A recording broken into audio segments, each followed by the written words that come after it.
Théo Verdier, bonjour. Bonjour. Vous êtes responsable de la communication externe au sein du Mouvement européen France et vous êtes le co-auteur du rapport Renforcer l'information des Français sur l'Union européenne avec Rémi Brock et Rémi Lauverrier, que vous pouvez retrouver d'ailleurs sur le site de la Fondation Jean Jaurès. Est-ce que vous pourriez nous éclairer sur la visibilité de l'Europe dans les médias français ? Alors, le constat de ce rapport, c'est que la visibilité de l'Union européenne et de l'actualité de l'Union européenne dans les médias français, et là, l'étude, elle porte sur les médias audiovisuels, donc la radio, la télévision, elle est extrêmement faible.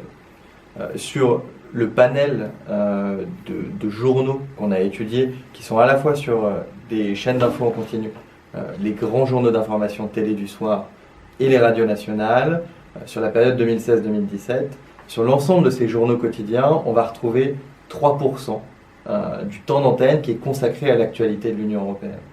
Et ça, c'est des chiffres assez exclusifs parce qu'ils sont produits en collaboration avec l'INA et que personne n'a jamais fait ce traitement de données, ou en tout cas, le dernier traitement qu'avait fait l'INA sur ce sujet datait de 2009-2010. Donc, derrière ce constat, en fait, on vient mettre des chiffres sur un sentiment diffus qu'on a depuis longtemps, c'est que la télé et la radio française, et donc les premiers médias de masse nationaux, n'arrivent pas à parler de l'actualité de l'Union européenne et à valoriser ses acteurs.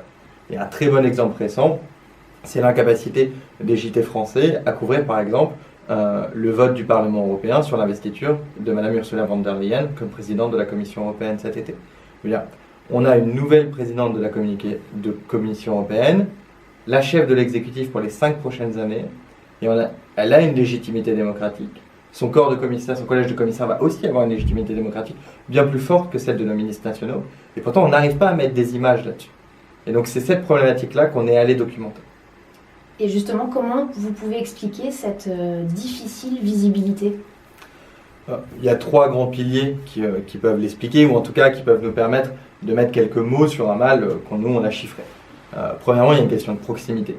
Il y a une vraie distance entre la vie publique française et européenne qu'il faut réussir à combler. On parlera plutôt après de l'axe politique, mais on a une vraie problématique, ne serait-ce qu'au niveau journalistique. Si on étudie la présence des correspondants permanents de la télé publique et de la radio publique allemande et des organes publics français auprès des institutions à Bruxelles, et donc à Strasbourg pendant les plénières, le quota est extrêmement faible. On va être sur 1 pour 10, 1 pour 20. Donc on a déjà un problème d'engagement des médias sur les équipes qui couvrent ces sujets-là. Derrière, on a un problème aussi de proximité linguistique. La Commission européenne a du mal, et c'est vrai, il faut le dire, à communiquer dans la langue des États, et notamment d'un des États fondateurs et du 2e État par la population de l'Union européenne. Elle a du mal à communiquer en français et là on rentre sur le champ de la politisation, à incarner sa politique dans la sphère publique française. Et là-dessus, dans la partie politique, on a un problème de communication du haut vers le bas. La Commission européenne, elle a 2 porte-paroles en France, mais qui sont plutôt des gens qui réagissent à froid, et elle a le commissaire européen français, mais qui lui doit travailler sur ces sujets à Bruxelles, puisse faire le tour des 28, maintenant 27 États membres. Et au-delà de ces moyens-là, ces moyens de communiquer en on va dire, c'est-à-dire face à la caméra, en France, sont très faibles. Et ensuite, on a un problème de politisation du bas vers le haut. C'est qu'on a du mal en France à parler au sein de notre vie politique nationale de la politique européenne. Et là-dessus, on fait un certain nombre de propositions, notamment pour qu'on ait des temps parlementaires dédiés au contrôle de l'action européenne du gouvernement. Il faut bien voir que si on regarde les modèles d'Europe centrale ou d'Europe du Nord, on est l'un des pays dans lequel le Parlement ne s'exprime jamais sur la politique européenne nationale.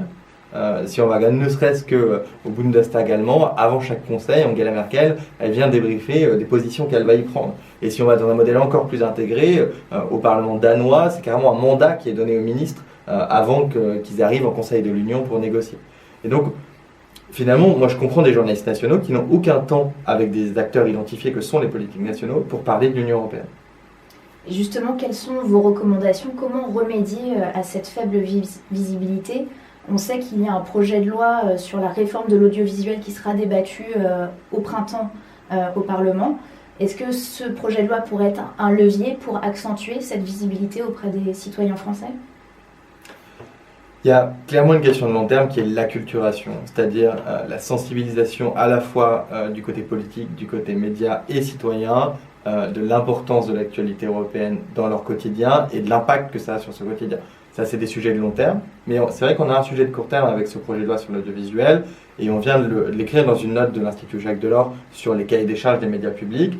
On a une série de propositions qui permettent déjà de faire des progrès conséquents. En premier lieu, on pourrait déjà uniformiser le cahier des charges des différents médias publics, c'est-à-dire Radio France, France Télé, France Média Monde, qui gère France 24 et RFI, sur leurs engagements vis-à-vis de l'Union européenne, et ce avec des objectifs chiffrés, comme ils l'ont sur d'autres enjeux, comme la visibilité des Outre-mer ou la diversité, la parité. Et là-dessus, il y a un progrès conséquent à faire, ne serait-ce, et c'est assez rapide, c'est assez simple à faire, c'est soit via la loi, soit via les cahiers des charges, ensuite ou les documents, le contrat stratégique qui sera donné à France Média, la future holding de l'audiovisuel, sur des objectifs qu'attend l'État pour voir des progrès auprès de l'audiovisuel public dans sa couverture de l'actualité européenne.